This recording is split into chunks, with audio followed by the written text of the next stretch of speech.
Bismillahirrahmanirrahim. Assalamualaikum warahmatullahi wabarakatuh. Alhamdulillahi rabbil alamin. Wassalatu wassalamu ala rasulillahil karim wa ala alihi wa sahbihi ajma'in wa ba'd. Saudara-saudariku, semoga kita semua senantiasa diberikan kesehatan oleh Allah Subhanahu wa taala, kemudahan dalam beraktivitas dan keberkahan dalam menjalani seluruh kegiatan kita, sehingga dengan itu kita berpeluang mendapatkan bekal terbaik yang dapat kita bawa pulang kepada Allah Subhanahu wa taala demi meraih rahmat dan surganya insyaallah. Teman-teman, di antara perbuatan yang dinilai mengandung dosa yang amat besar di sisi Allah Subhanahu wa taala adalah dosa pada perbuatan menghilangkan satu nyawa.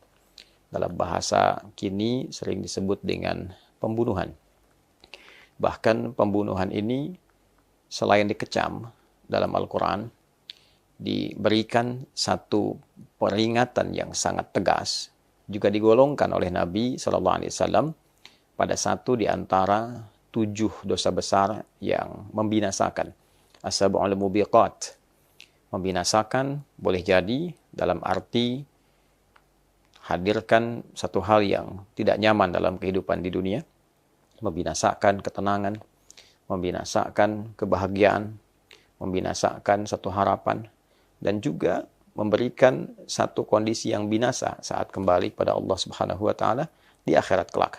Artinya, dosa ini memberikan satu pengaruh yang sangat buruk, baik bagi kehidupan dunia pun dengan kehidupan akhirat. As-sab'ul mubiqat. Satu di antara 7 itu ialah qatlun nafsil lati haramallahu illa bilhaq.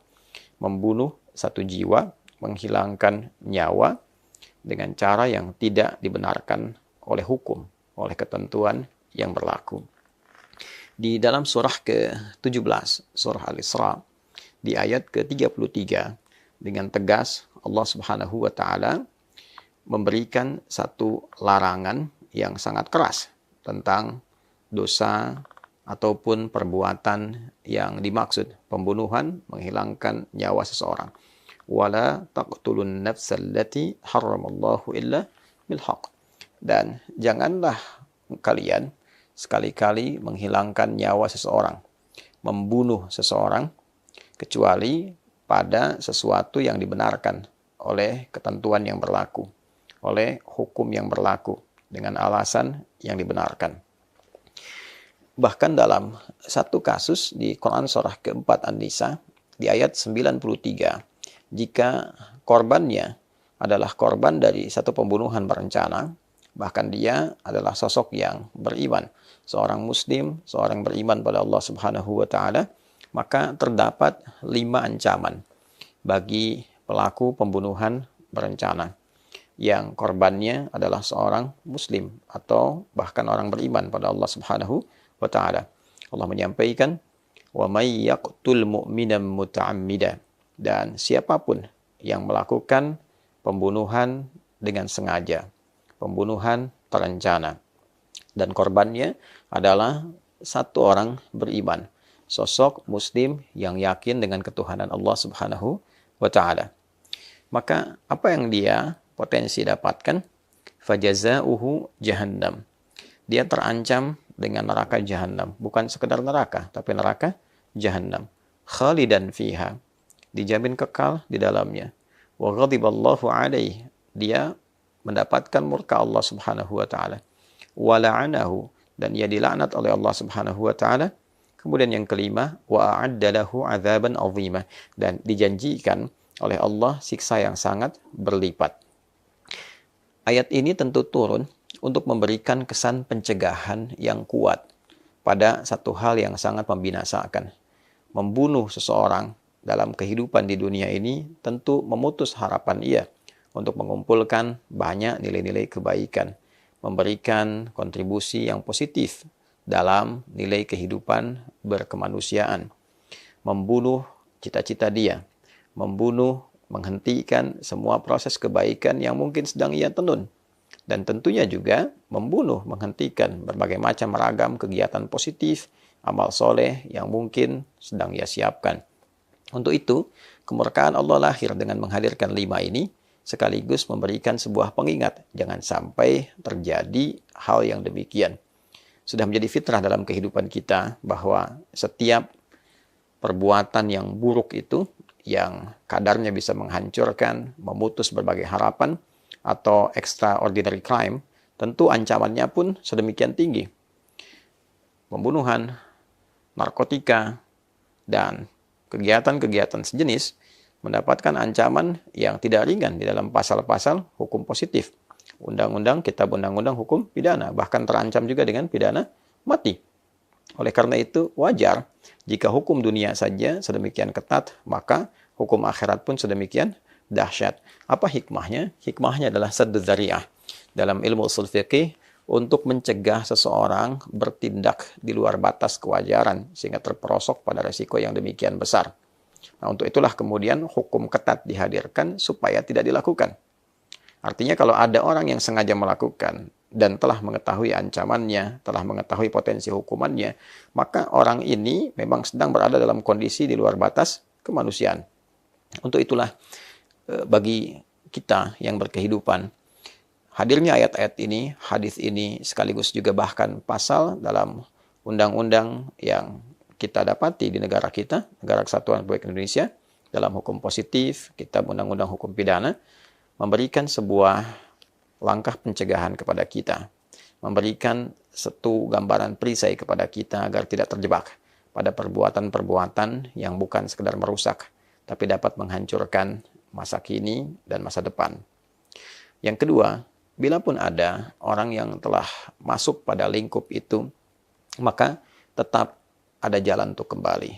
Sepanjang ia berkehidupan, Allah masih memberi kesempatan kepada siapapun agar ia mau bertobat, mau kembali untuk mendapatkan perubahan-perubahan, pencerahan-pencerahan yang mengarahkan ia pada jalan hidup yang lebih baik. Quran surah ke-39 misalnya, Az-Zumar di ayat 53, ketika Allah berfirman, "Qul ya ibadiyalladzina asrafu ala anfusihim la taqnatu min rahmatillah. Innallaha yaghfiru dzunuba jami'a." Muhammad sallallahu alaihi wasallam, katakan, sampaikan, viralkan pada seluruh hamba-hambaku. Duhai hamba-hambaku, Allah langsung memanggil. Duhai hamba-hambaku yang telah berbuat dosa yang begitu berlebihan. Israf, berlebihan dalam berbuat dosa. La taqnatu min rahmatillah. Jangan putus asa dari rahmat Allah Subhanahu wa taala. Allah memberikan kesempatan untuk kembali memperbaiki diri, membuka lembaran hidup yang lebih baik, memperbaiki keadaan yang sebelumnya bahkan berada dalam kondisi yang gelap. Innallaha yaghfiru dzunuba jami'a. Sungguh Allah akan mengampuni seluruh dosa-dosa yang pernah dikerjakan itu bila pelakunya mau kembali bertobat, mengakui, menyesali, berkomitmen untuk merubah diri. Untuk itu, bila pun ada orang-orang yang terlibat dalam satu dosa yang dimaksudkan, misal yang sekarang sedang viral, yang menimpa seorang sosok perempuan di tahun 2016 yang sekarang viral dibicarakan, dan ada beberapa orang yang diduga terlibat dalam proses pembunuhan dimaksud sampai sekarang belum ditemukan, maka setidaknya apa yang kita sampaikan ini memberikan satu himbauan agar sebaiknya dan alangkah itu yang terbaik dilakukan untuk menyerahkan diri, kemudian bertobat, dibandingkan dengan akan selalu diliputi dengan kegelisahan, ya, penyesalan, kegelapan, tidak pernah tenang. Apakah nyaman berkehidupan seperti itu? Dan mendapatkan ancaman bila tidak benar-benar bertobat, sampai kemudian setelah wafat pun keadaannya masih terancam. Akan lebih baik bila kemudian berusaha memperbaiki diri, menyerahkan diri, memperbaiki hidup, meminta maaf pada keluarga korban, minta maaf pada masyarakat yang mungkin juga terdampak pada hal demikian. Setelah itu berusaha untuk membuka lembaran hidup yang baru, menunggu waktu kapan kita kembali kepada Allah dalam kebaikan, dan semoga dengan itu Allah mengampuni kita seperti apa yang telah Allah janjikan dalam firman-Nya. Itu lebih baik ditempuh dibandingkan dengan berbagai macam pilihan-pilihan yang tidak positif untuk didapatkan. Pun demikian, bagi siapapun yang hadir di sekitarannya, akan lebih baik untuk bisa mendorong para pelaku, orang-orang yang terlibat demikian untuk memperbaiki diri, alih-alih menutupi atau juga menyembunyikan atau bahkan mengubah sesuatu yang tidak pada tempatnya. Tentu ini akan menimbulkan dampak baru, dosa yang baru, dan yang paling beresiko adalah menimbulkan satu potensi yang tidak baik untuk semuanya saat kembali kepada Allah Subhanahu wa Ta'ala. Karena siapapun yang berperan memfasilitasi pada satu keburukan, ia tidak akan lepas dari konsekuensi dengan orang yang melakukan itu semua karena peran-peran yang telah ia lakukan. Untuk itu, saudara-saudariku, jauhi berbagai tindakan-tindakan merusak, menghancurkan. Jangan sampai terjadi, apalagi seorang muslim yang menghilangkan nyawa orang lain. Dan bila pun ada yang terjadi hal yang demikian, segera bertobat, segera perbaiki, segera kembali pada jalan yang benar, dan semoga Allah melindungi kita, melindungi bangsa kita, melindungi negara kita, merukunkan, memberikan kedamaian, dan meridhai kita semua sebelum kita berpulang kepadanya. Semoga bermanfaat. Adi Hidayat. Assalamualaikum warahmatullahi